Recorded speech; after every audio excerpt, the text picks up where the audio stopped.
ST आहे आणि ASO, लक्षात, ह्या दोन पदांसाठी फक्त आणि फक्त मुख्य परीक्षा आहे. या ठिकाणी कुठल्याही पदाचं कुठलीही पर्सनॅलिटी टेस्ट किंवा मुलाखत ठरवलेली आयोगाने नाही. लक्षात. बरं, ही झाली आपली एकंदरीत पूर्व परीक्षा कशी होते, मुख्य परीक्षा कशी होते. त्यातल्या त्यात याची पूर्व परीक्षेला जसा 100 मार्काला 100 क्वेश्चन असतात आणि 1 तास वेळ असतो. किती? 1 तास या तिन्हीच्या याला.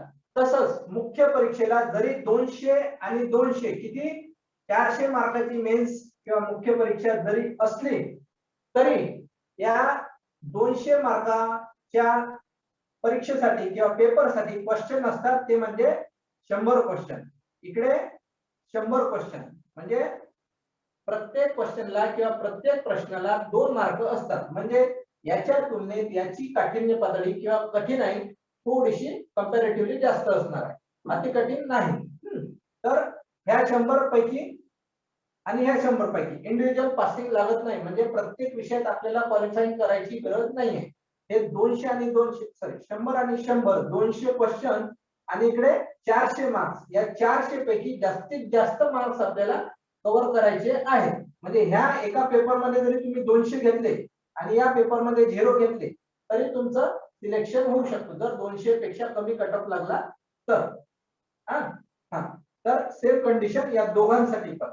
आणि जरी या ठिकाणी 200 मार्काचा पेपर असला 100 क्वेश्चन आहे त्याच्यासाठी या ठिकाणी फक्त आणि फक्त एकच तास. किती? 1 तास.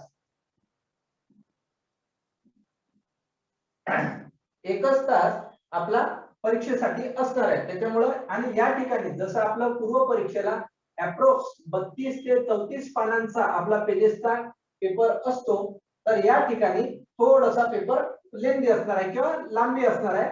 तर हा पेपर असतो अप्रोक्स 40 ते 42 पानांचा, म्हणजे 8 ते 10 पानं जास्त असणार आहे. म्हणजे एका तासामध्ये तुम्हाला किती पेजेस वाचावे लागणार आहे, तर ते म्हणजे 40 ते 42.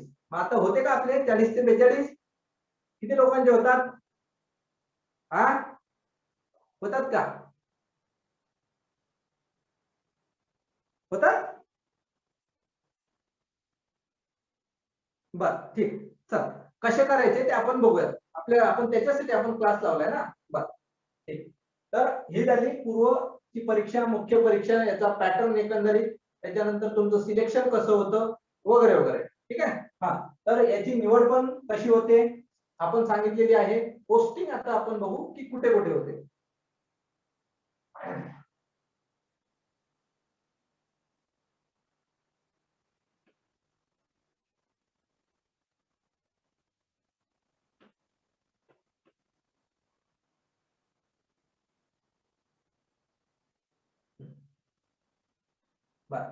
तर आता समजा परीक्षेचा निकाल लागला त्याच्यानंतर साधारणतः 8 दिवसानंतर कधी पण तुम्हाला म्हणजे कॉल लेटर येऊ शकतं किंवा जॉईन व्हा असं अशा प्रकारचं लेटर येऊ शकतं.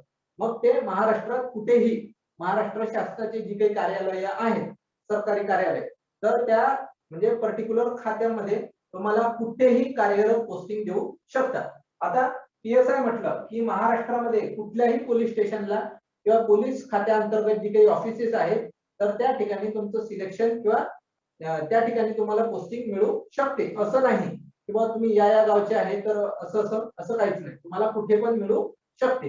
लक्षात. बर, तर एएसओ संदर्भात एएसओचं असं आहे की बऱ्यापैकी तुमचा काळ म्हणजे 90% काळ एएसओ पदावर असताना तुमचा 90% काळ हा मुंबई रिजन मध्ये जातो आणि नागपूरमध्ये. पण बरेचसे लोक असे आहे की नागपूर मुंबईमध्ये राहिल्यानंतर नागपूरला येऊ इच्छित नाही किंवा नको वाटतं. नागपूर म्हणजे हवामानामुळे थोडंसं गरम वगैरे क्लायमेट असतं म्हणून, पण ते थोडंसं ऍडजस्ट होऊन जातं. आणि एसटी आहे म्हणजे बऱ्यापैकी लोकांची फेवरेट पोस्ट म्हणा किंवा निवांत कारभार असणाऱ्या लोकांचं एसटीच्या बाबतीत असं होतं की महाराष्ट्रामध्ये तुम्हाला कुठेही पोस्टिंग मिळू शकते. बरं, जर तुम्हाला हवीच असेल तर तुम्हाला मुंबई पुण्यामध्येच राहता येतं किंवा त्याच ठिकाणी पोस्टिंग करता येईल. लक्षात. बरं, आता या एसटीआयचं प्रमोशन झाल्यानंतर साधारणतः 5 ते 7 वर्षानंतर ओपन कॅटेगरीमध्ये आपलं प्रमोशन होतं. तर हा एसटी आहे म्हणजे स्टेट टॅक्स इन्स्पेक्टर हा होतो स्टेट टॅक्स ऑफिसर. लक्षात. बर, हा STO याच्यावरून दुसरं पुन्हा याचं प्रमोशन होतं ACST. ACST म्हणजे काय, तर असिस्टंट कमिशनर स्टेट टॅक्स, म्हणजे सहाय्यक आयुक्त. कशामधला सहाय्यक आयुक्त? फक्त पोलीस खात्यामध्येच नसतो, प्रत्येक खात्यामध्ये असतो. तर हे सहाय्यक आयुक्त कशामध्ये? स्टेट टॅक्स मध्ये, म्हणजे विक्री कर खातं किंवा राज्य कर खातं. म्हणजे आता जीएसटी मुळे ते विक्री खातं राहिलेलं नाही, ते गुड्स अँड सर्व्हिस टॅक्स आलेलं आहे.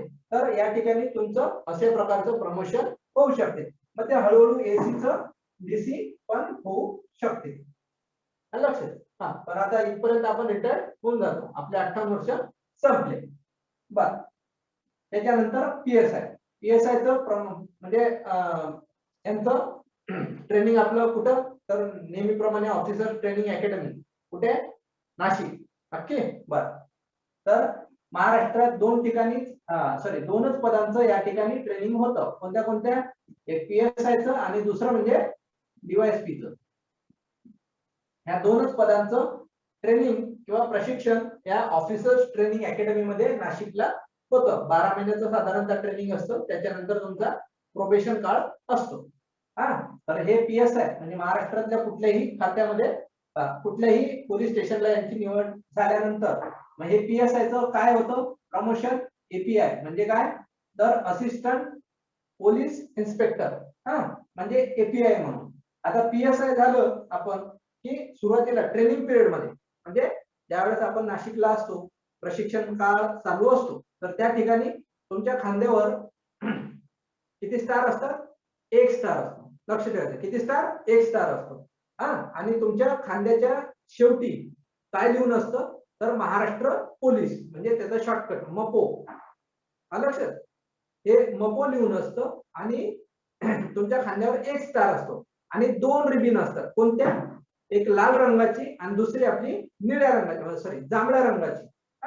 बरं, लाल रंगाची खांद्याच्या वरच्या बाजूला असते, म्हणजे कानाकडच्या बाजूला, आणि निळ्या रंगाची ही दंडाकडच्या बाजूला असते. हे लक्षात ठेवायचं. खूप बारकावे आहेत अगदी, म्हणजे आपण सहजरित्या आतापर्यंत हजारो PSI आपण बघितलेले असतील, मात्र आपण त्या छोट्याशा गोष्टीकडे लक्ष देत नाही. मात्र ज्या लोकांना PSI बद्दल आवड आहे त्या लोकांनी ह्या गोष्टी थोड्याशा बघायला काही हरकत नाही, किंवा PSI व्हायचं असेल तर. हे झालं PSIचं ट्रेनिंग पिरियड मधलं. आता ट्रेनिंग संपलं, प्रोबेशन सुरू असलं, प्रोबेशन पासून त्या व्यक्तीला या ठिकाणी महाराष्ट्र पोलीस असतं सेम. मात्र या 1 स्टारच्या ठिकाणी आता त्या व्यक्तीला, म्हणजे त्या PSI ला किंवा पोलीस सब इन्स्पेक्टरला 2 स्टार येतात. 2 स्टार, लाल आणि निळी रिबीन सेम, आणि त्या ठिकाणी महाराष्ट्र पोलीस, याचा शॉर्टकट MPO म्हणून. लक्षात. बरं, हे झालं PSI मध्ये. मात्र आता API झालो. काय झालं आपण? API साधारणतः 5 ते 7 वर्षानंतर तुमचं प्रमोशन होतं PSI झाल्यानंतर API म्हणून. आता API झाल्यानंतर काय बदल होतो, तर काय बदल होतो बघितला का कोणी? ठीक आहे, या 2 स्टारच्या ठिकाणी आता आपल्याला 3 स्टार येतात. 3 स्टार आले. 3 स्टार आल्यानंतर ह्या 2 रिबीन असतात. कुठल्या? एक लाल आणि एक निळी. ठीक आहे. आता निळी रिबीन मायनस होऊन जाते, म्हणजे कमी केल्या जाते, आणि त्या ठिकाणी फक्त लाल रिबीन राहते, आणि त्याच्यानंतर तुमच्या खांद्यावर महाराष्ट्र पोलीस सेवा, म्हणजे MPO अशा प्रकारचे 3 अक्षर या ठिकाणी तुमच्या खांद्यावर आलेले असतात. त्याच्यामुळे हे झालं API साठी 3 स्टार आणि लाल रिबीन, फक्त लाल रिबीन. बरं, त्याच्यानंतर APIचं अगेन, म्हणजे पुन्हा 5 ते 7 वर्षानंतर हा API माणूस किंवा API पद हे कुठं जातं? PI वर जातं. म्हणजे आता कोण होतो आपण? Police inspector. बरं, आता पोलीस इन्स्पेक्टर झालो म्हणजे आता आपण आता पुन्हा आता काय याच्यात बदल होतो? तर या ठिकाणी खांद्यावर किती स्टार होते? 3 होते. आता 3च आहे, 4 होणार नाही, ते 3च असतात. बरं, तर 3 स्टार असतात. या ठिकाणी जी फक्त लाल रिबीन होती API पदासाठी, तर त्या ठिकाणी लाल सोबत अजून निळी, म्हणजे जशी PSI पदासाठी लाल आणि निळी होती, लाल कानाकडच्या बाजूने, निळी दंडाकडच्या बाजूने, आणि आपल्या खांद्यावर महाराष्ट्र पोलीस सेवा अशा प्रकारचं नाव शॉर्टकट मध्ये लिहिलेलं असतं किंवा ते आपल्या युनिफॉर्मवर लावल्या जातं. हा बर, हे झालं फक्त स्टार आणि आपल्या बॅच बद्दल. हा बर, त्यातल्या त्यात आपली जी म्हणजे बेल्ट असतो, हा PSI पासून जेवढे खालचे पद असतात, म्हणजे त्याला आपण जमदार म्हणतो किंवा अंमलदार म्हणतो, त्याच्यानंतर त्याच्या खाली शिपाई म्हणतो, नाईक म्हणतो. तर हे जे पद आहेत PSI खाली जेवढे म्हणजे पोलीस शिपाई भरती जी आहे ती देऊन सिलेक्ट झाल्यापासून ते PSI पदावर येईपर्यंत सर्वांच्या बेल्टचा म्हणजे कमरेच्या पट्ट्याचा रंग हा कुठला असतो? काळा रंग असतो. आणि PSI पासून सर्व म्हणजे पार महाराष्ट्राच्या पोलीस महासंचालकाच्या पदापर्यंत सर्वांचा रंग, सर्वांच्या बेल्टचा रंग किंवा कमरेच्या पट्ट्याचा रंग हा ब्राऊन कलरचा असतो. ही एक गोष्ट नमूद करायची किंवा लक्षात ठेवायची. सेकंड, PSI पासून खालचे जेवढे पद आहेत, हा म्हणजे PSI सोडले तर PSI पासून खालचे सर्व पद PSI होईपर्यंत सर्वांच्या शूचा म्हणजे बुटाचा रंग हा कुठला असतो? तर काळा रंग असतो. आणि PSI पासून पार अगदी पोलीस महासंचालकाच्या पदापर्यंत आपल्या बुटाचा रंग कुठला असतो? तर ब्राऊन असतो. हा, या दोन गोष्टी लक्षात ठेवायच्या. बरं, आता अगोदर अजून एक की जेव्हा वेळेस तुमचं PSI म्हणून होतं तर त्यावेळेस तुमच्या डोक्यावर जी हॅट असते ती काळ्या रंगाची असते आणि तुमच्या ज्या म्हणजे तुमच्या हॅट मध्ये जी एक महाराष्ट्र पोलीस म्हणून लिहिलेलं असतं. ज्यावेळेस तुम्ही API म्हणून होता त्यावेळेस पण तुमची हॅट ही काळीच असते, मात्र त्या ठिकाणी महाराष्ट्र पोलीस सेवा म्हणून येतं आणि तिथून पुढे सर्वांसाठी महाराष्ट्र पोलीस सेवाच असते. लक्षात? बरं, हे झालं PI पर्यंत. आणि PI वरून आता कोण होता तुम्ही? तर मग होता तुम्ही DYSP किंवा ACP. हा म्हणजे जे बऱ्याचशा लोकांना हे पदातले पद आवड नसतात, PSI आणि DYSP. हा बरं, आता पहा, जर तुम्ही नॉन गॅजेटेड किंवा कंबाईन्ड ग्रुप बी जर दिली, हा तर तुम्ही PSI वरून रिटायरमेंट पर्यंत DYSP किंवा ACP होता. जर नाही दिली आणि राज्यसेवा दिली, MPSC राज्यसेवा जर दिली तर तुमची पहिली पोस्टिंग ही असणार आहे. कुठली? DYSP और ACP. लक्षात? DYSP म्हणजे डेप्युटी सुपरिटेंडेंट ऑफ पोलीस आणि ACP म्हणजे असिस्टंट कमिशनर ऑफ पोलीस म्हणजे सहाय्यक पोलीस आयुक्त. लक्षात? शहरी भागात जर तुमचं पोस्टिंग असेल तर या ठिकाणी तुम्हाला ACP म्हणून संबोधलं जातं किंवा म्हटलं जातं, आणि ग्रामीण भागात जर असेल तर त्या ठिकाणी तुम्हाला DYSP म्हणजे डेप्युटी सुपरिटेंडेंट ऑफ पोलीस म्हणजे उपविभागीय पोलीस अधिकारी अशा प्रकारचं ओळखल्या जातं किंवा संबोधल्या जातं. लक्षात? हा, हे 5 आणि म्हणजे जवळपास हे PSI वरून 15 वर्ष लागतात PI व्हायला, आणि PI वरून म्हणजे पोलीस इन्स्पेक्टर वरून DYSP व्हायला साधारणतः 15 वर्ष लागतात. म्हणजे जवळपास ओपन कॅटेगरीला रिटायरमेंट पर्यंत ही पद मिळते आणि कॅटेगरी वाईज थोडस एक 2-4-5 वर्ष अगोदर. म्हणजे प्रत्येकाला DYSP किंवा ACP होण्याचा चान्स मिळेल त्याची काही गॅरंटी नाही किंवा याची काही शाश्वती नाही. लक्षात? बरं, आता हे DYSPचं आणि ACPचं काय असतं? हा, आपण याचं एक थोडंसं युनिफॉर्म बद्दल बोलूया की त्यांचा युनिफॉर्म पण खाकीच असतो. बेल्ट आणि शूचा रंग किंवा बुटाचा रंग हा ब्राऊनच असतो PSI पासून सर्वांचा. हा, मात्र आता स्टारचं बघूयात आपण. जसे PI ला म्हणजे पोलीस इन्स्पेक्टरला किंवा ठाणेदारला 3 स्टार खांद्यावर होते, 3 स्टार खांद्यावर होते, तर त्याच टाइपचे आता या ठिकाणी तुम्हाला 3 स्टार असणार आहे, चौथा नाही. चौथा स्टारच नसतो. लक्षात ठेवा, 3 स्टार असतात. मात्र या ठिकाणी जे तुम्हाला निळी आणि लाल अशा 2 पट्ट्या असतात, बरोबर, जे आपण आताच बोललो, तर त्या पट्ट्या निघून जातात. आता पट्ट्या येणार नाही, फक्त 3 स्टार येते. आणि या ठिकाणी तुम्हाला महाराष्ट्र पोलीस सेवा अशा प्रकारचं खांद्यावर लिहून येतं. अशा प्रकारचे हे DYSP किंवा ACP हे पद असतं. बरं, लक्षात? बरं, हे या पदाविषयी आपण अधिक ज्यावेळेस राज्यसेवेची पद वगैरे असेल तर त्यावेळेस आपण या पदाविषयी अधिकरित्या माहिती बघू. तर पहा, तुम्हाला PSI व्हायचंय का DYSP ACP व्हायचंय, तुमचं तुम्ही ठरवायचं. एका पोलीस स्टेशन मध्ये साधारणतः 2 ते 3 PSI असतात एका पोलीस स्टेशन मध्ये, आणि एका DYSP और ACP च्या अंडरमध्ये किंवा त्यांच्या कार्यक्षेत्रामध्ये साधारणतः 2 ते 3 पोलीस स्टेशन असतात. म्हणजे कमीत कमी एका डीएसपीच्या हाताखाली किंवा कार्य म्हणजे अधिकारा अंतर्गत साधारणतः 10 PSI हे असतात. मग बघा आता तुम्हाला डीएसपी व्हायचे का PSI व्हायचे, थोडीशी मेहनत करायची आहे, 1-2 वर्ष एक्स्ट्रा लागतील, मात्र होतं. वेळ लागू दे. वेळ आता एवढी मोठी तुम्हाला पहिली पोस्टिंग जिथं मिळते, इथं 30 वर्ष घालायचे का 2-3 वर्ष घालायचे हे तुमचा वैयक्तिक प्रश्न. थोडीशी मेहनत करावी लागेल.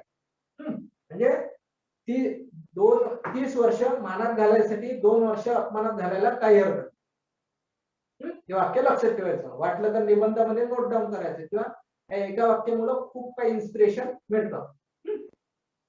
आला आपला एएसओ. म्हणजे याचे दरवेळेस प्रत्येक वेळेस कंबाईनला म्हणजे कंबाईन ग्रुप बी ची जी एक्झाम होते ही याचे सर्वात कमी पद असतात.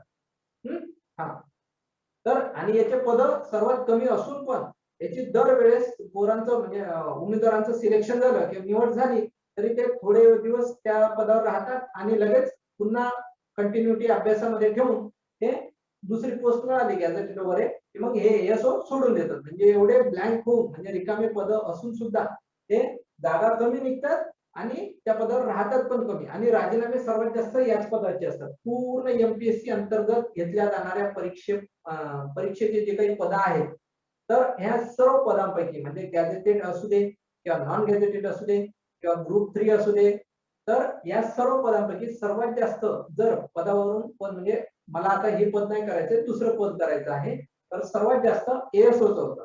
लक्षात. तर यांचं सिलेक्शन बऱ्यापैकी मंत्रालयातच असतं. मंत्रालय कुठे आहे?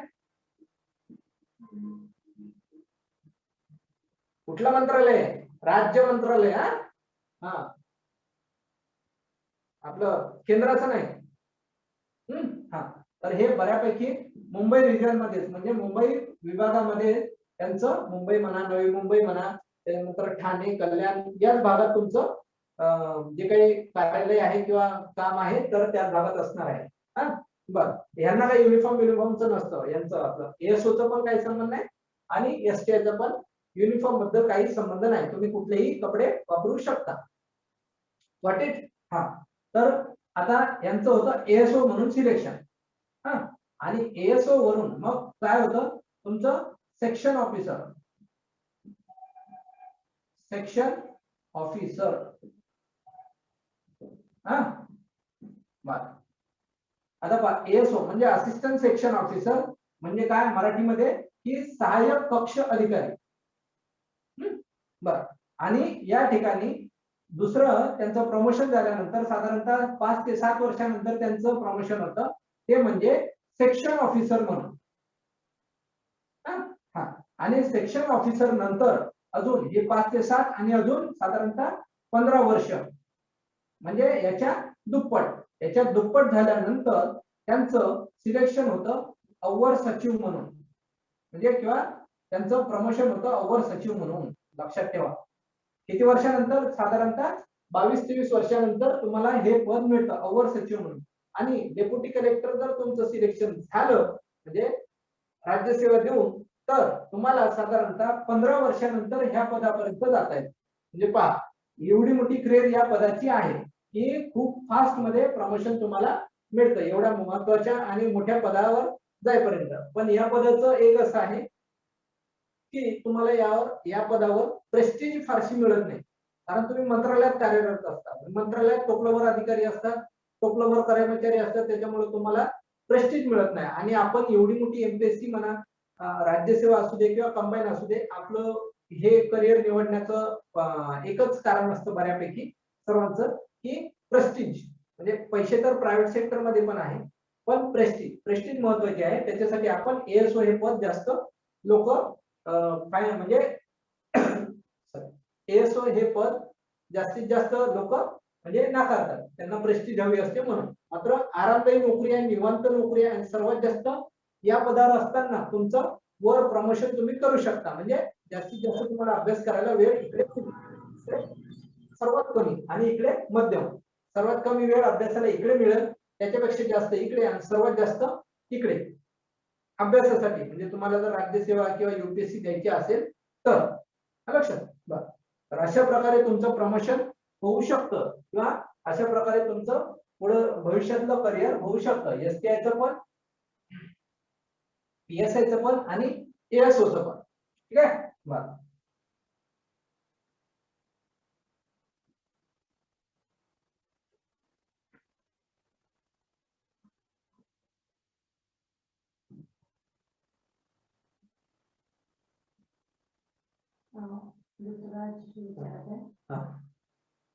एसटीआय, एएसओ, पीएसआय ला जॉईनिंग साठी बॉन्ड असतो. जॉईनिंग साठी बॉन्ड असतो का? पीएसआय साठी असतो, एसटीआय आणि एएसओ साठी नसतो. असा काही बॉन्ड वगैरे नाहीये. पण तुम्ही म्हणजे कंटिन्युटी अभ्यास करून तुम्ही केव्हा पण ती पोस्ट सोडू शकता, त्याच्यासाठी बॉन्ड नाही. पीएसआय साठी आहे.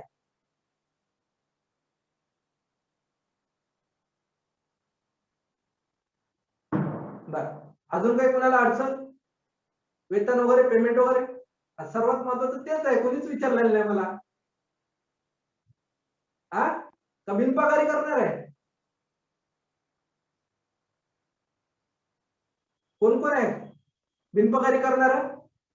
सांगा पटपट, चला.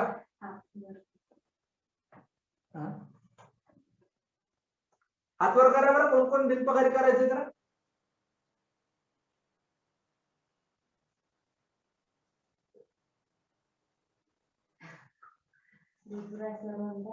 फक्त जॉईन करून घ्या.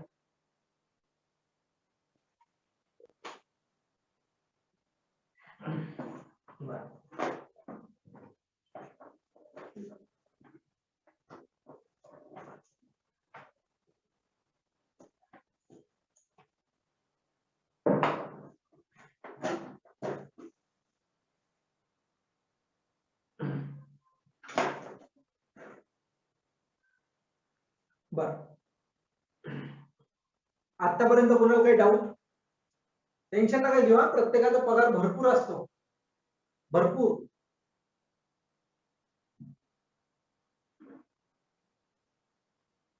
भरपूर म्हणजे एवढा की तुम्हाला प्रत्येकाला दरवर्षी पहिल्या वर्षापासूनच तुम्हाला इन्कम टॅक्स रिटर्न भरावं लागेल.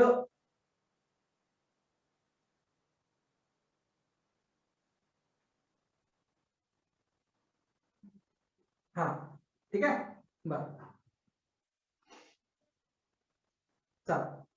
झालं. पूर्वपरीक्षा झाली, निवड वगैरे कशी कशी होते, काय काय होते, समथिंग समथिंग. बरं, ठीक आहे. बरं, आता आपण इथून पुढे कंटिन्युटी चालू करू. आता तुम्ही या पदांसाठी किंवा याच्यासाठी जे काही अभ्यास करणार आहात, तर याच्यासाठी सिलेबस सोबत तुम्ही न्यूजपेपर, बरोबर आहे, न्यूजपेपर वाचला पाहिजे किंवा वाचायला पाहिजे का, हा प्रश्न प्रत्येकाला असणार आहे. तर वाचायचा का, प्रश्नार्थक चिन्ह. ठीक आहे, वाचायला काही हरकत नाही. मात्र जर तुम्ही सध्या सुरुवातीला अगदी फर्स्ट स्टेज मध्ये असाल किंवा अगदी आत्ताच प्रिपरेशन सुरू करत असाल, तर माझं एक सरळ सजेशन राहील आहे की तुम्ही पुढचे 3 महिने, मिनिमम 3 महिने, जर यावर्षीची 2021 ची जी परीक्षा आहे 26 फेब्रुवारीला, ही परीक्षा जर देत नसाल, तर आत्ताच्या कंडिशनला तुम्ही सुरुवातीला 3 महिने कुठलाही न्यूजपेपर वाचायचा नाही, कुठलीही न्यूज वाचायची नाही, कुठलंही टेलिग्राम वरचं करंट अफेअर्स वाचायचं नाही. इव्हन माझी बॅच पण आहे, माझी टेलिग्राम चॅनल पण आहे, अजिबात नाही, नाही, काही गरज नाही. तुम्ही अगोदर एक बेसिक क्लिअर करा, त्याच्यानंतर तुम्ही न्यूजपेपर किंवा करंट अफेअर कडे लक्ष द्या. आणि आपल्या विद्यार्थ्यांना आपली करंट अफेअरची बॅच फ्री ऑफ कॉस्ट आहे, जी संडेला असते आणि वर्षभर 52 लेक्चर होतात साधारणतः. तर ती दर रविवारी तुम्ही बघा, ऐका, फ्री ऑफ कॉस्ट आहे. म्हणजे ते दर रविवारी ठेवण्याचं कारण काय की 7 दिवस जेवढे तुम्ही रोज सकाळच्या चहाला आणि संध्याकाळच्या चहाला जेवढा वेळ तुम्ही वेस्ट करणार आहात, त्याच्यापैकी खूप कमी वेळ मी तुमचा रविवारी 2 तासासाठी किंवा आपल्या करंट अफेअरच्या बॅच साठी घेणार आहे. फारसा वेळ घेणार नाही. मात्र तुम्हाला एवढा जास्तीत जास्त आउटपुट देईल की तुम्ही आठवडाभर जेवढे न्यूजपेपर मध्ये, म्हणजे साधारणतः प्रत्येक जण एक पेपर वाचू शकतो, जास्तीत जास्त म्हणजे फारच हौशी असेल तर 2 पेपर वाचू शकतो. हा, तर त्या 2 पेपर मध्ये म्हणजे मी आणि माझी जी काही आपली ज्ञानगंगाची टीम आहे, तर ही टीम साधारणतः 4 ते 5 न्यूजपेपर म्हणा किंवा जी काही महाराष्ट्रातली सर्व क्लासेसची मॅगझिन, म्हणजे मी काही स्वतःच सर्व करतो असं नाही. त्या क्लासेसच्या मॅगझिन मधलं काही महत्वाच्या ज्या गोष्टी असणार आहेत त्या म्हणा, महत्वाचे गव्हर्नमेंटचे काही मॅगझिन आहेत, म्हणजे योजना आहे, योजना आहे, त्यातल्या अजून आपली EPW नावाची एक मॅगझिन आहे, शासकीय मॅगझिन. तर ह्या सर्व मॅगझिन ज्या आहेत किंवा मासिकं जी आहेत, तर ह्या सर्व मॅगझिन आपण जे महत्वाचं आहे तेवढंच किंवा ज्या ज्या पदाच्या परीक्षेसाठी महत्वाचं आहे तेवढंच आपण त्या बॅच मध्ये किंवा त्या नोट्स मध्ये आपण इन्क्लूड करत असतो. हा, म्हणजे फार तुम्हाला नेमकं काय अभ्यासायचं किंवा कुठली मटेरियल उचलायचं, किती माहिती उचलायची, तेच आपण आपल्या नोट्स मध्ये देत असतो. तर तेवढं तुम्ही जॉईन करू शकता आणि बघू शकता, पाहू शकता. लक्षात. हे झालं न्यूजपेपर बद्दल.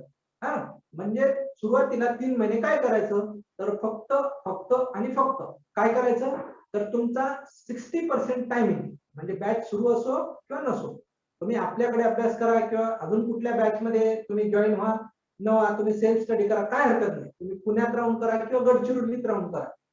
तुम्ही एमपीएससीच्या वातावरणात असल्यापेक्षा तुमच्या डोक्यामध्ये एमपीएससीचं वातावरण असलं पाहिजे. म्हणजे असं अजिबात नाही की तुम्ही त्याच्यासाठी म्हणजे फार पुण्यातच म्हणजे पुण्याच्या जी काही आपला कोर एरिया आहे पेठेंचा, म्हणजे त्या एरियात राहूनच तुम्ही अभ्यास केला पाहिजे असं काही नाही. तुम्ही गडचिरोलीला टेकडीवर बसून पण अभ्यास करू शकता. मात्र तुम्ही वेळोवेळी अपडेट राहिले पाहिजे आणि त्याच्यासाठी आपण ऑनलाईन प्लॅटफॉर्म आपल्या अकॅडमीचा अवेलेबल केलेला आहे की जेणेकरून तुम्हाला बऱ्यापैकी हेल्प होईल तुमच्या पोस्टसाठी म्हणा किंवा जे काही तुम्ही जे आपलं एमपीएससीचं ग्रुप बी म्हणा किंवा एमपीएससीचं कुठलंही करिअर निवडायचं तुम्ही जे डिसिजन घेतलेला आहे किंवा निर्णय घेतलेला आहे, तर ह्या सर्व निर्णयासाठी तुम्हाला कशी मदत होईल त्याच्यासाठी आपण ऑनलाईन प्लॅटफॉर्म आपल्या अकॅडमीचा अवेलेबल केलेला आहे.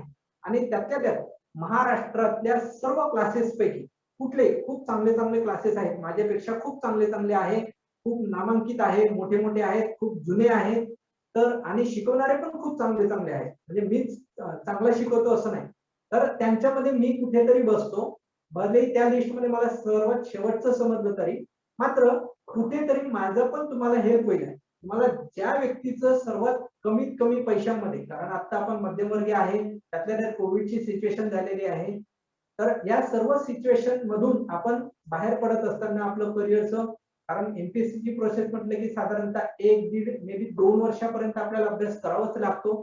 तर ह्या 2 वर्ष आपल्याला आपलं राहण्याचा खर्च, खाण्याचा खर्च, अभ्यासाचा खर्च, क्लासेसचा खर्च, एवढा खर्च आपल्या पालकांना थोडासा कठीण जातो. त्याच्यासाठी आपण आपल्या अकॅडमीचं ऑनलाईन प्लॅटफॉर्म जे आहे, अगदी महाराष्ट्रात, पूर्ण महाराष्ट्रात सर्वात कमी फीस आपण ठेवलेली आहे.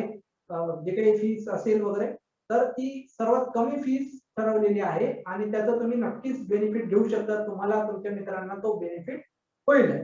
हा, आणि असं नाही की तुम्ही महागडे क्लासेस लावले म्हणून तुमचं सिलेक्शन लवकर होईल, स्वस्त पैसे म्हणजे कमी फीस चे क्लासेस लावले म्हणून तुमचं सिलेक्शन डिले होईल किंवा उशिरा होईल, असं काहीच नाही. शेवटी प्रत्येक क्लास तुम्हाला मार्गदर्शन करण्यासाठी किंवा गाईड करण्यासाठीच उभा आहे.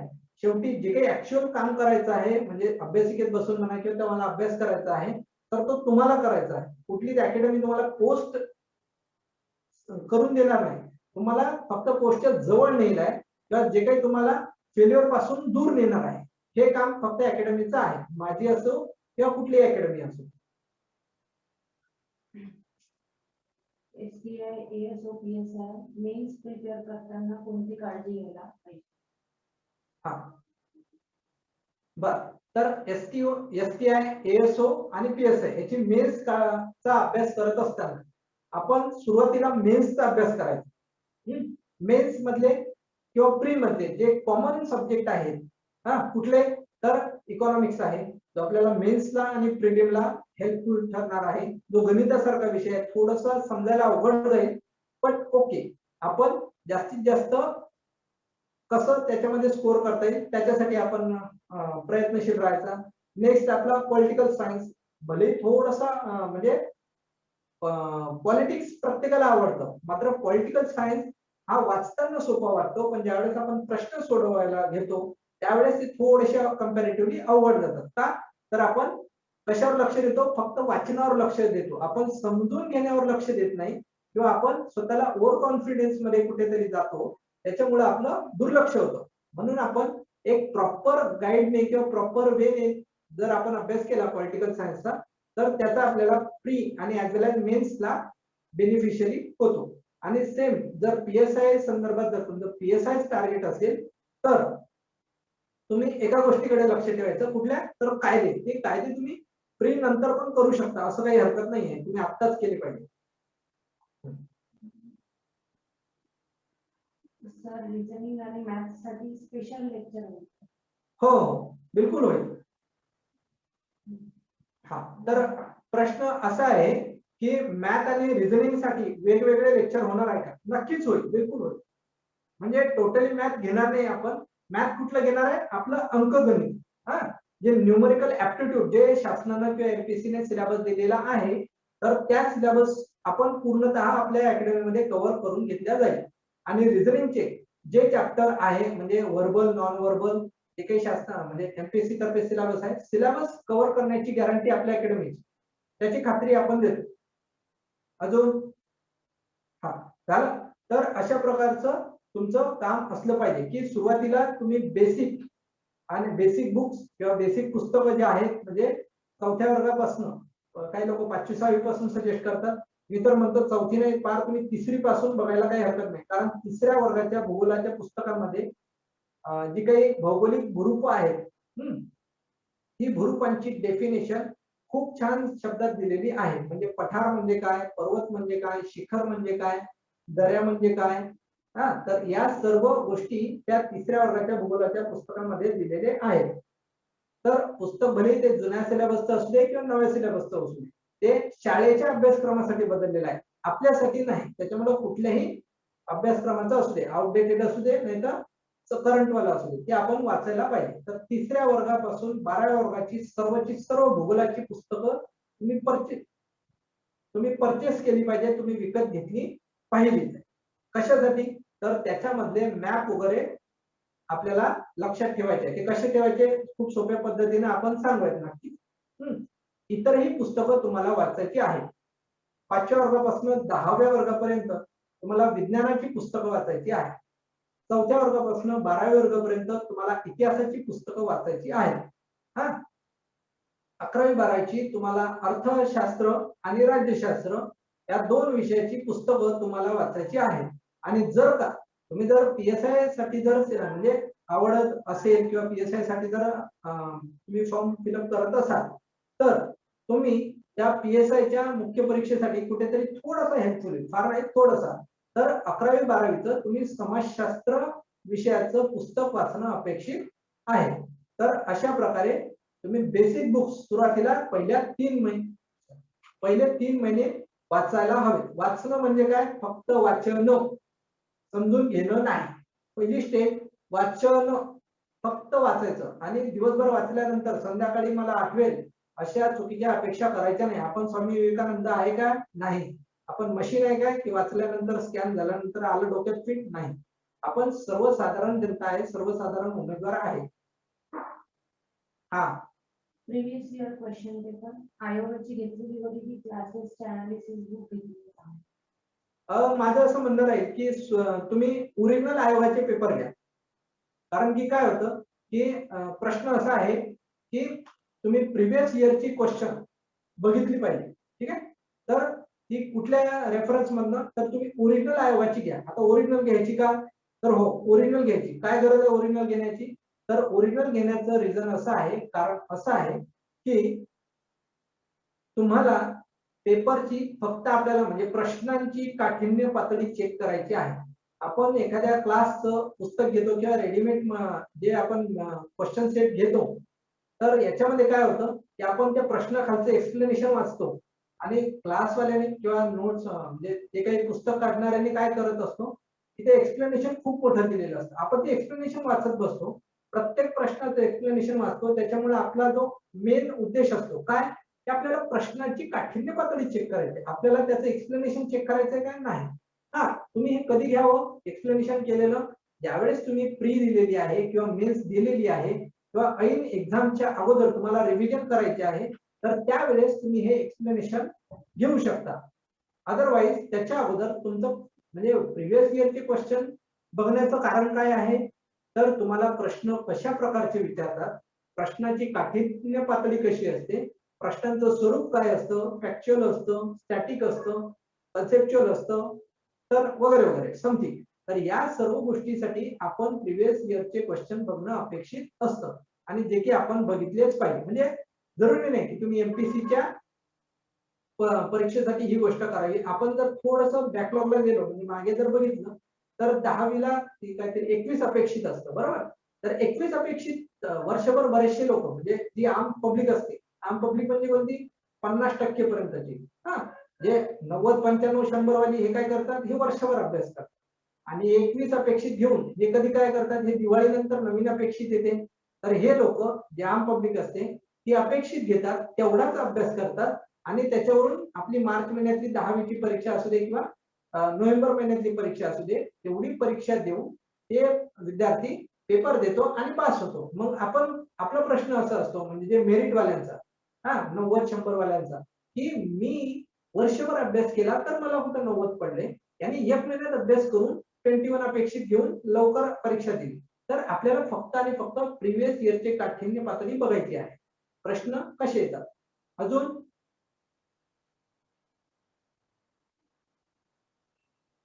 हा मुशर्रफ सर, कळालं का प्रिव्हियस इयरचे क्वेश्चन कशासाठी बघायचे?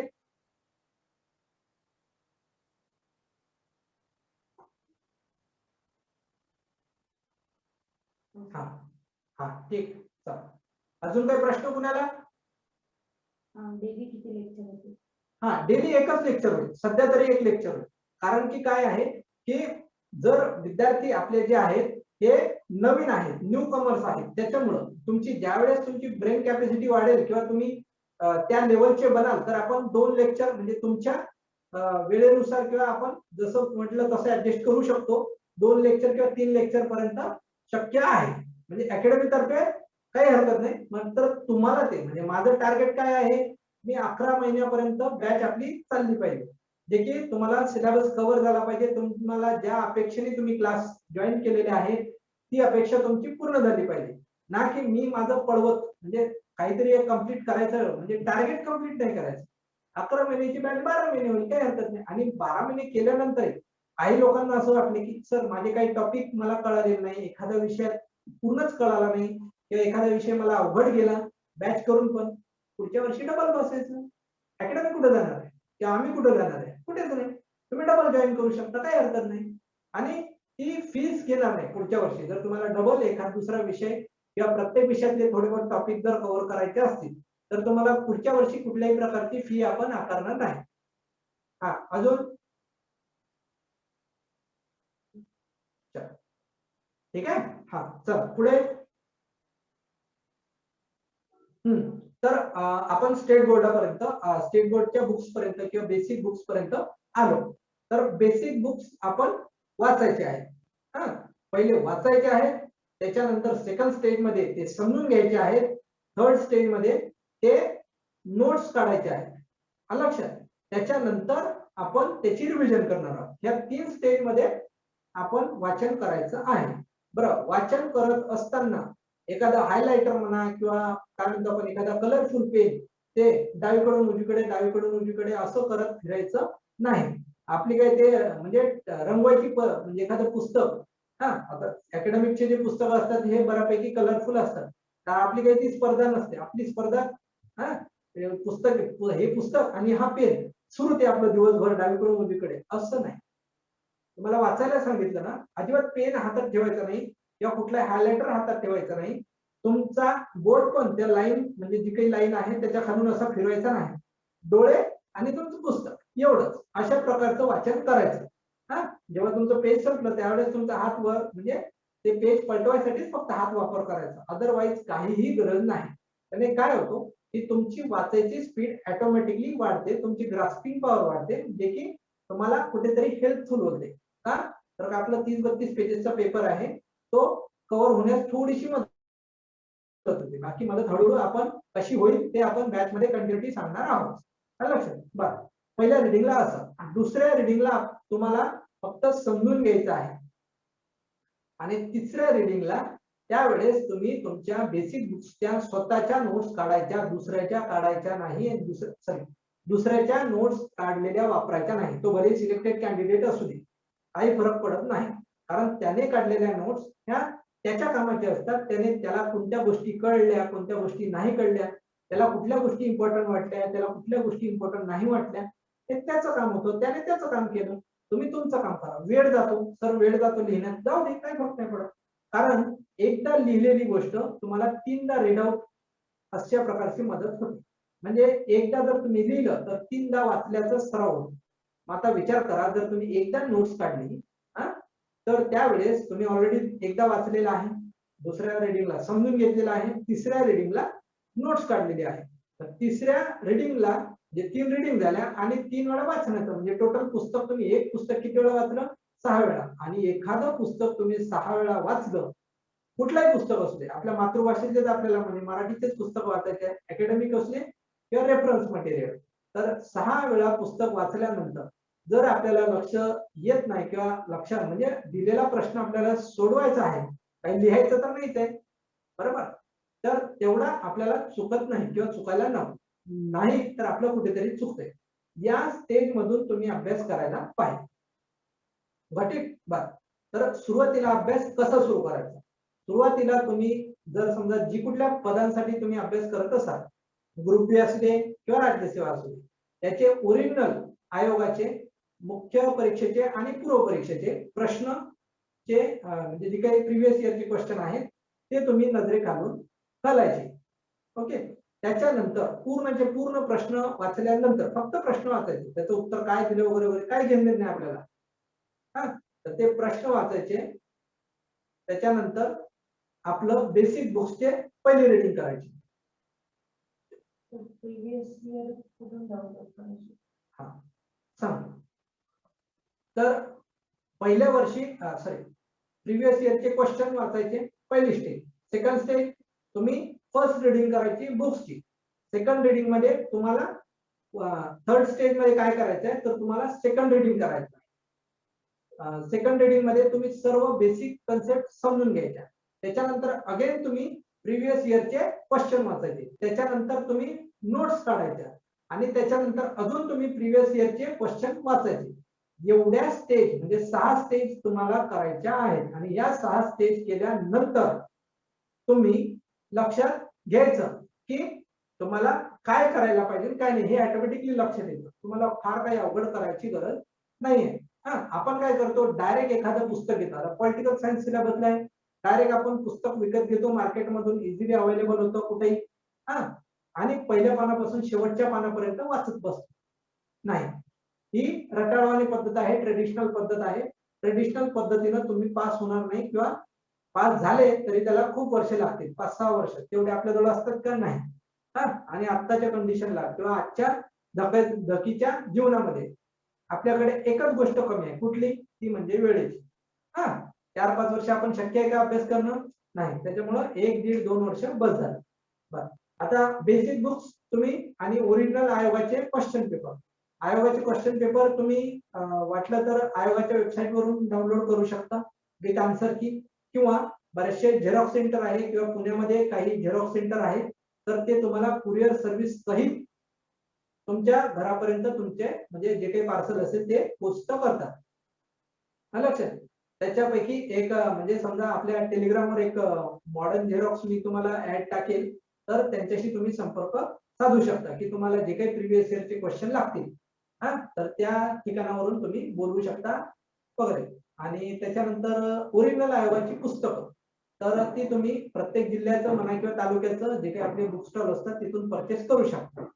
वाटलं की बाबा आता मला परचेस काय करायची, ऑनलाईनच पाहिजे, तर महाराष्ट्र शासनाची वेबसाईट आहे की कुठली वेबसाईट, स्टेट बोर्डाची पुस्तकं तुम्ही त्या ठिकाणावरून डाउनलोड करू शकता आणि वाचू शकता. मात्र माझं असं म्हणणं आहे की बाकीचे सर्व ठीक आहे पीडीएफ स्वरूपात, मात्र भूगोलाची पुस्तकं तुम्ही नक्की ओरिजिनल हार्ड कॉपी मध्ये विकत घ्या.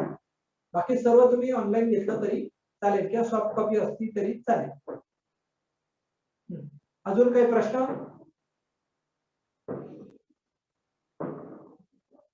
चला पुढे. चला नेक्स्ट काय,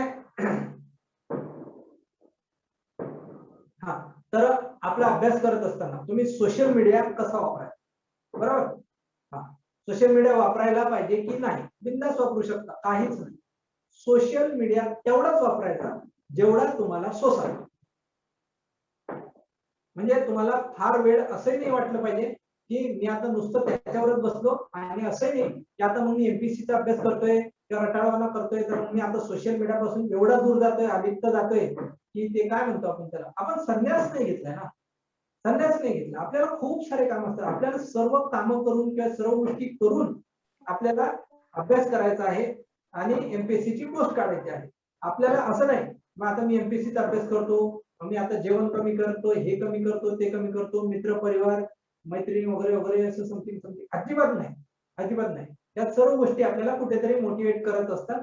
त्याच्यामुळं नक्की मात्र त्याला कुठेतरी लिमिटेशन द्यायचं. कुठं कुठं लिमिटेशन द्यायचं तर आपला दुपारी जेवल्यानंतर किंवा ज्यावेळेस आपण रोज अर्धा तास दुपारी आणि अर्धा तास रात्री, हा, जेवल्यानंतर तुम्ही मोबाईल वापरायचा नाही, ही पहिली कंडिशन. संध्याकाळी जेवल्यानंतर मोबाईल वापरायचा नाही, त्याला हात सुद्धा लावायचा नाही. जर बाहेर गावी राहून अभ्यास करत असाल तर घरच्यांना सरळ सांगायचं की मला 7-7:30 पर्यंत जेवणाच्या अगोदर फोन करायचा. जर फारच इमर्जन्सी असेल तरच जेवल्यानंतर फोन करायचा किंवा उचलायचा. जेवल्यानंतर फोनला हात लावायचा नाही. कारण काय होतं की डोळ्यांना कुठेतरी त्रास होतो, स्ट्रेस येतो आणि आपली झोप उडून जाते त्या मोबाईलच्या रेजमुळे, ब्लू रेजमुळे. तर त्याच्यामुळे डोळ्यांवर आणि तब्येतीवर इफेक्ट होतो, अभ्यासात कुठेतरी व्यत्यय येतो. त्याच्यामुळे आपल्याला या सर्व गोष्टी पाळून फॉलो करून आपल्याला अभ्यास करायचा आहे, पोस्ट काढायची आहे. नक्कीच तुम्ही ह्या गोष्टी सोशल मीडियाला देऊ शकता एवढा वेळ. त्याच्यानंतर प्रत्येक एक आठवड्यामधून तुम्ही एक दिवस कुठलाही ठरवा, विकेंडचा, शनिवार ठरवा व रविवार ठरवा. आपल्या जर तुमच्या बॅचला आपल्या ज्या दिवशी सुट्टी असेल तो दिवस ठरवा व व्हॉट एव्हर जे काय असेल, तर त्या दिवशी तुम्ही पूर्ण दिवस किंवा अर्धा दिवस तुम्ही तुमच्या ज्या काही ऍक्टिव्हिटी आहे, म्हणजे फ्रेंड सर्कल आहे, रिलेटिव्ह आहे, यांना फोन करणे, भेटणे वगैरे ह्या सर्व गोष्टी करू शकता, काही प्रॉब्लेम नाही. बिनधास्त केलंच पाहिजे. आठवड्यातून एक पिक्चर बघितलाच पाहिजे. शक्य असेल तर थिएटरला जाऊन बघा, नसेल शक्य असेल तर कमीत कमी टीव्हीवर बघा, लॅपटॉपवर बघा, कुठेही बघा, मोबाईलवर शक्य असेल, जिथं असेल तिथं. पण एक मूवी बघितला पाहिजे, एक पिक्चर बघितला पाहिजे. मिनिमम एक, मॅक्झिमम पण एकच, फार नाही. महिन्यात 4 बस झाले. तर तुम्ही एक पिक्चर बघितला पाहिजे. रोज शक्य असेल तर तुम्ही गाणे ऐका 5-10 मिनिटं, सकाळी वाटलं, दुपारी वाटलं, संध्याकाळी वाटलं. आणि मूड नुसार म्हणजे एक प्लेलिस्ट आपल्या छान छान बनवून ठेवायच्या की एखाद्या वेळेस वाटलं तर भजन कीर्तन, वाटलं तर तुम्हाला भजन कीर्तन ऐका. आपला तो काय ते हनी सिंगचा रॅप वाटला तर रॅप पण ऐका. पॉप म्युझिक, रॉक म्युझिक ऐकायचं असलं ते ऐकू शकता. आपले डीजे सॉन्ग ऐकू शकता. आणि वाटलं तर फार आता जनरली आत्ताच्या जनरेशन आपली की जुने गाणे ऐकत नाही. वाटलं एखादं तर 10-15 मिनिटं जुने गाणे पण 10-15 मिनिट, त्याच्या नॉट मोर दॅन. रोज अर्धा तास मित्रांसोबत गप्पा करायचं, केलंच पाहिजे. अभ्यासाच्या नाही, अभ्यासाच्या नाही, कोणत्या, टाइमपासच्या. बिनधास्त टाइमपास करायचा अर्धा तास. त्या अर्धा तासात 1 सेकंदही मित्रांसोबत अभ्यासाविषयी गोष्टी करायच्या नाही. बिनधास्त तुम्ही पॉलिटिक्सच्या करा, तुम्ही इकॉनॉमीच्या करा, तुम्ही मित्रमैत्रिणींच्या करा, त्याच्या करा, कुठल्याही करा, बिनधास्त करा, काही प्रॉब्लेम नाही. मात्र डिस्कशन केलंच पाहिजे. कोणतं, हे असं टाइमपास होता, अभ्यासाचं नाही. अभ्यासाचं डिस्कशन. सर आता तुम्हाला एक प्रश्न अजून पडेल की बरेचसे लोक किंवा बरेचसे अकॅडमी वाले सजेस्ट करतात किंवा बरेचसे पोस्ट होल्डर म्हणजे सजेस्ट करतात किंवा सल्ला देतात की तुम्ही डिस्कशन केलं पाहिजे. तर माझे खुल्लं सजेशन आहे की युपीएससी सोडली तर एमपीएससी मधलं कुठलंही पद असू दे, तुम्हाला ग्रुप डिस्कशनची किंवा डिस्कशनची गरज नाही, अजिबात गरज नाही. ग्रुप बी असू दे, राज्यसेवा असू दे, ग्रुप सी असू दे, कुठलंही अजिबात गरज नाही. कारण ते आपलं डिस्कशन कुठेतरी डायव्हर्ट होतं अभ्यासाचं. त्याच्यामुळं अभ्यासाचं डिस्कशन करण्याची गरज नाहीये. अजून झालं, हे झालं डिस्कशन. सोशल मीडियासाठी अभ्यास कसा करायचा वगैरे वगैरे. आणि तुमची तब्येत सांभाळून अभ्यास करायचा आहे. कुठेही लोड घ्यायचा नाही, डोक्यावर स्ट्रेस घ्यायचा नाही. आपल्याला मजा मजा करत करत अभ्यास करायचा आहे आणि जे काही सिलेबस कंप्लीट होतो. मग आता बॅच सुरू असताना तुमचं काम काय आहे, पुढच्या 11-12 महिन्यामध्ये तुमचं काम काय आहे, तर ज्या दिवशी बॅच मध्ये जो टॉपिक शिकवलेला आहे त्या दिवशी तो टॉपिक तुम्ही तुमच्याकडे अवेलेबल असलेल्या मटेरियल मधून, रेफरन्स बुक असू दे किंवा एखाद्या मोठ्या क्लासची नोट्स असू दे किंवा एखाद्या सिलेक्टेड कॅन्डिडेटची नोट्स असू दे, त्या नोट्स मधून तुम्ही तुमचा कन्सेप्ट वाचून घेणे किंवा त्याला अधिक चांगल्या प्रकारे त्याला रिवाइज करणे. लक्षात, म्हणजे बॅच मध्ये ज्या दिवशी जे झालं ते त्याच दिवशी तुम्ही क्लिअर करायचं. प्लस त्या टॉपिकवर, म्हणजे ज्या दिवशी जो टॉपिक शिकवलेला आहे त्या टॉपिकवर प्रिव्हियस इयर मध्ये पूर्व आणि मुख्य प्रिव्हियस इयरच्या क्वेश्चन मध्ये कुठल्या टॉपिकवर कसे प्रकारचे प्रश्न आलेले आहेत तर ते तुम्ही बघणं अपेक्षित आहे. याने तुम्हाला दोन गोष्टी, कशा, पहिलं तर तुम्हाला कळेल की मास्टर कुठे चालला, म्हणजे बॅच कुठे चाललेली आहे, खरंच योग्य प्रकारे शिकवत आहेत का, आणि जे काही आपण योग्य म्हणजे जो काही निर्णय घेतलेला आहे तो योग्य आहे की नाही आहे. लक्षात. हा, काय प्रश्न? सर टेस्ट टॉपिक वर होईल का? हो, नक्कीच होईल. टेस्ट आपली वीकेंडला होईल. जे काही आपली 5 दिवसाचा म्हणजे आठवडा आहे, 5 दिवस बॅच होईल. 6व्या दिवशी एक दिवस आपली टेस्ट होणार आहे, त्याच्यावर त्या टेस्टवर डिस्कशन होईल आहे आणि 7व्या दिवशी आपली करंट अफेअर असणार आहे. जर आता तुम्हाला वाटलं की 7 दिवस सर जरा जास्त होते, आम्हाला एक कुठेतरी ब्रेक पाहिजे, तर जी टेस्ट सिरीज आहे आपली 5 दिवसाच्या शिकवण्यावर जी आपली टेस्ट होईल ती आपण करंट अफेअरच्या दिवशी आपण टेस्ट घेऊ आणि त्याच दिवशी आपण डिस्कस करूया किंवा डिस्कशन घेऊया. आणि टेस्ट देणं हे कंपल्सरी असणार आहे आणि टेस्टचं डिस्कशन असणं, ऐकणं हे पण कंपल्सरी असणार. आणि या 5 दिवसात जे काही शिकवलेलं आहे ते तुम्ही त्याच दिवशी किंवा ऍटलिस्ट जर समजा मागे पुढे झालं तरी त्याच 7 डेजच्या वीक मध्ये किंवा त्याच आठवड्यामध्ये तुम्हाला कंप्लीट करणं अपेक्षित आहे. म्हणजे पेंडेंट ठेवायचं नाही किंवा मागं राहिलं आता आजचं उद्या, उद्याचं परवा असं मागं ठेवायचं नाही. तुम्ही ज्या दिवसाचं त्याच दिवशी तुम्ही क्लिअर करणं अपेक्षित आहे किंवा केलं पाहिजे. नाही तर मग ते बॅकलॉग वाढत जातो आणि त्याच्यामुळे मग कुठेतरी स्ट्रेस येतो, तब्येत बिघडते आणि अभ्यासही मागं पडतो. हा, अजून काही?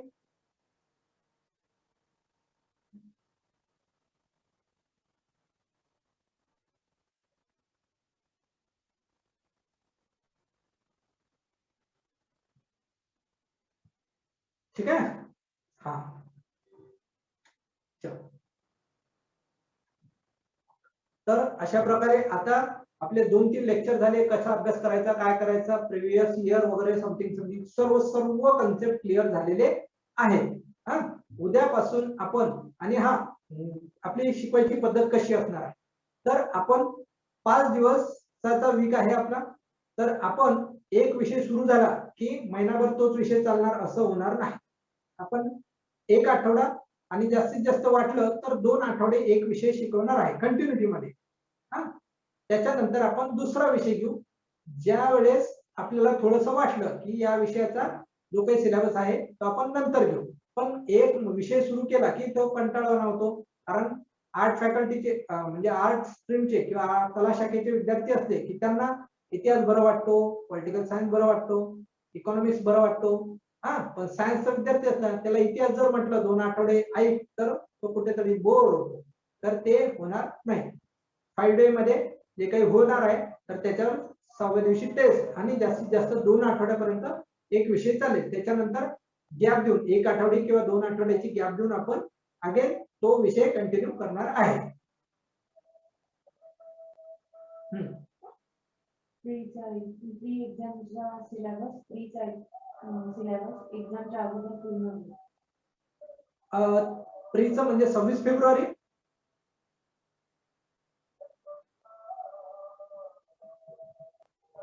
म्हणजे प्रश्न तुमचा असा आहे की जी काही 26 फेब्रुवारीची एक्झाम आहे तर त्याच्या अगोदर आपला प्रिलिमचा पूर्व परीक्षेचा सिलेबस कंप्लीट होईल का? तर हो, 26 फेब्रुवारी पर्यंत आपला सिलेबस कंप्लीट होईल पूर्व परीक्षेचा.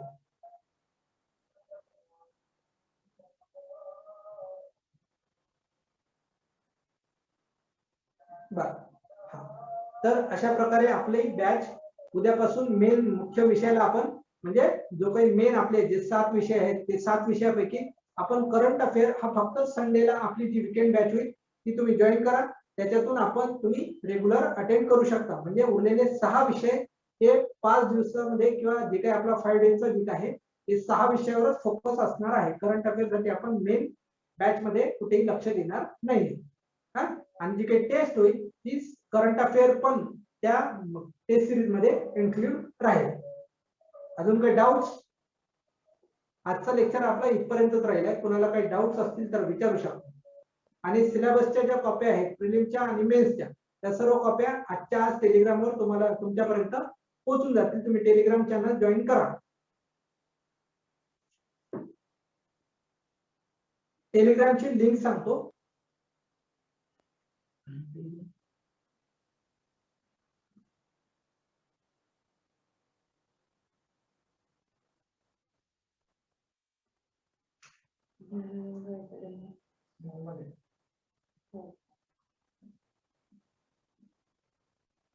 सर्व स्मॉल मध्ये ना जी कॅपिटल जी कॅपिटल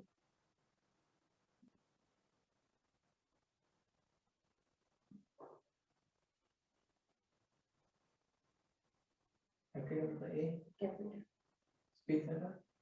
हो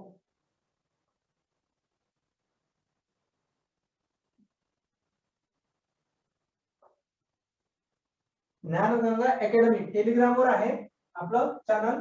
डी कॅपिटल आहे, जी कॅपिटल आहे, लक्ष ठेवा. ए कॅपिटल आहे आणि याच्यामध्ये स्पेस आहे. असा स्पेस आहे, कंटिन्यू नाही आहे. याच्यामध्ये कुठलाही स्पेस नाही आहे, हे कंटिन्यू आहे. तर DNYANGANGAACADEMY म्हणजे अकॅडमीचं स्पेलिंग आहे ज्ञानगंगा. तर अशा प्रकारचं टेलिग्राम चॅनल आहे. तुम्ही आजच्या आज जॉईन करू शकता आणि आपल्या अकॅडमीचा लोगो आहे वर लक्ष द्यायचं.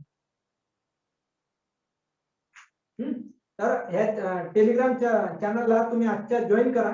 त्याच्यामुळे तुमच्यापर्यंत आजच्या सिलेबस येईल आणि प्रिव्हियस इयरचे क्वेश्चन तुम्ही ओरिजिनल वेबसाईट वरून डाउनलोड करू शकता. अदरवाईज तुम्हाला जी काही स्टेट बोर्डाची पुस्तकं आहेत ती कुठून डाउनलोड करायची त्याची लिंक आणि ती एक झेरॉक्स कॉपीचं जे काही म्हणजे समजा मी सांगितलं की मॉडर्न झेरॉक्स म्हणून आहे तर तुम्ही त्याचं पण त्यांचं पण एक ऍड्रेस आणि कॉन्टॅक्ट डिटेल्स मी आपल्या टेलिग्रामवर आजच्या आज शेअर करतो.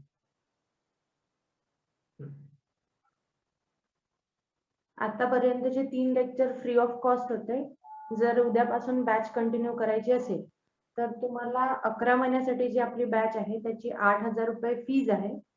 ती तुम्हाला ऍट अ टाइम पे करायची असेल तर तसं करू शकता किंवा मंथली इन्स्टॉलमेंटनी करायचं असेल तर आपलं 1400 रुपये पर मंथ असं 9 महिन्यापर्यंत आपल्याला कंप्लीट करायचे. तर तुम्ही तसं पण करू शकता. आणि पे केल्यानंतर 1 महिन्याची किंवा ऍट अ टाइम पे केल्यानंतरच तुम्ही उद्यापासून जॉईन करू शकता किंवा कंटिन्यू करू शकता.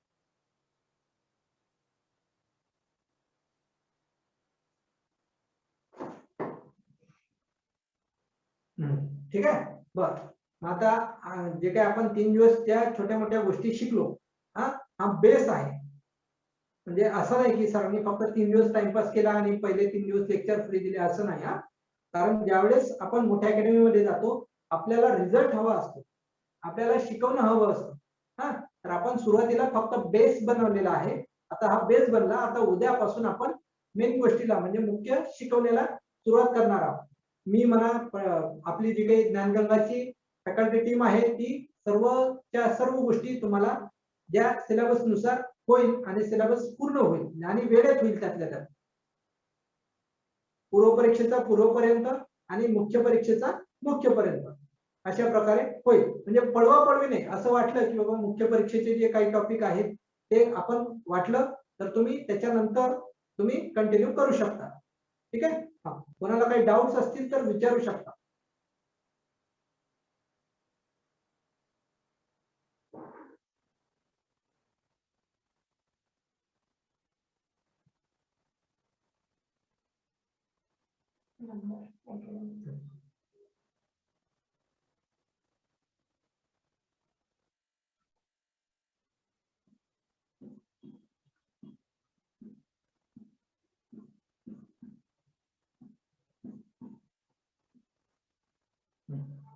तर आपल्या अकॅडमीचा नंबर आहे. कोणाला काही डाऊट्स वाटत असतील हा, तर आज उद्या तुम्हाला जेव्हा शक्य असेल तेव्हा बॅचच्या अगोदर तुम्ही कॉल करू शकता आणि विचारू शकता.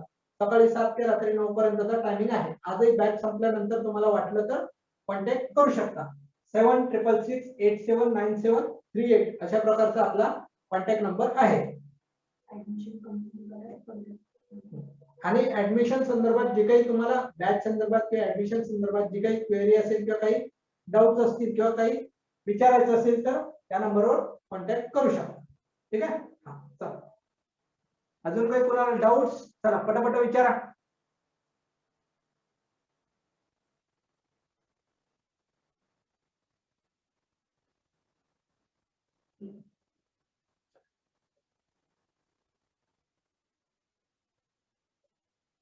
ठीक आहे. हा, चला भेटूया उद्या संध्याकाळी 6:30 वाजता. ज्यांना शक्य असेल किंवा ज्यांना वाटत असेल ते बॅच जॉईन करू शकता. नाही वाटलं तर तुम्ही मित्रांना सजेस्ट करू शकता किंवा शेअर करू शकता. ठीक आहे. Okay, thank you.